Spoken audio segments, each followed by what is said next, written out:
Hello दोस्तों, आप सभी का स्वागत है बायोकेम क्लासेस में।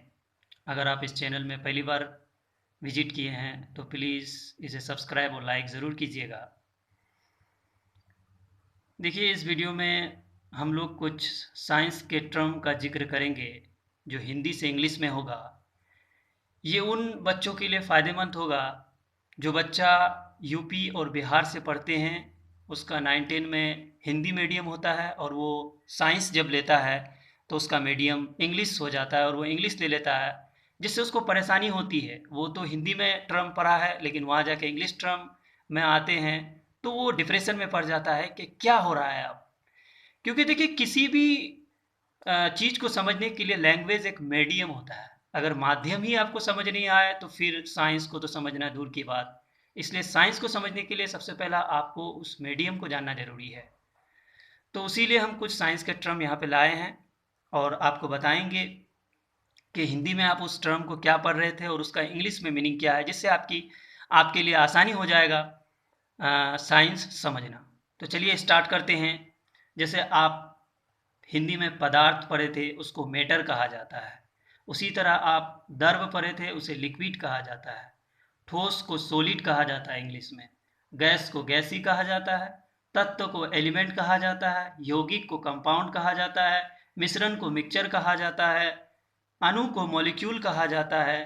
परमाणु को एटम कहा जाता है। विसरण को डिफ्यूजन कहा जाता है। पराग को पोलेन कहा जाता है। ये आप जब बायोलॉजी में 12th क्लास में पढ़ेंगे, sexual reproduction in flowering plant में, तब ये पोलेन मिलेगा वहाँ पे। परागकण को पोलेन ग्रेन कहा जाता है। कण का इंग्लिश पार्टिकल होता है। कठोर का इनफ्लेक्सिबल जहाँ भी आया उसका मतलब कठोर होता है। तरल फ्लूइड, तरलता फ्लूइडिटी, आकार शेप।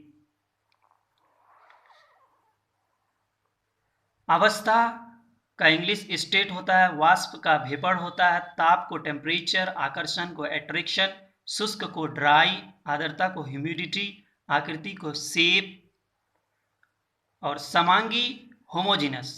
अब आप समांगी पढ़े हैं 9-10 में, अब आपको 12 में एक चैप्टर मिलेगा सॉल्यूशन केमिस्ट्री में, वहाँ आपको होमोजीनस मिलेगा। अब बोलेगा ये क्या होता है।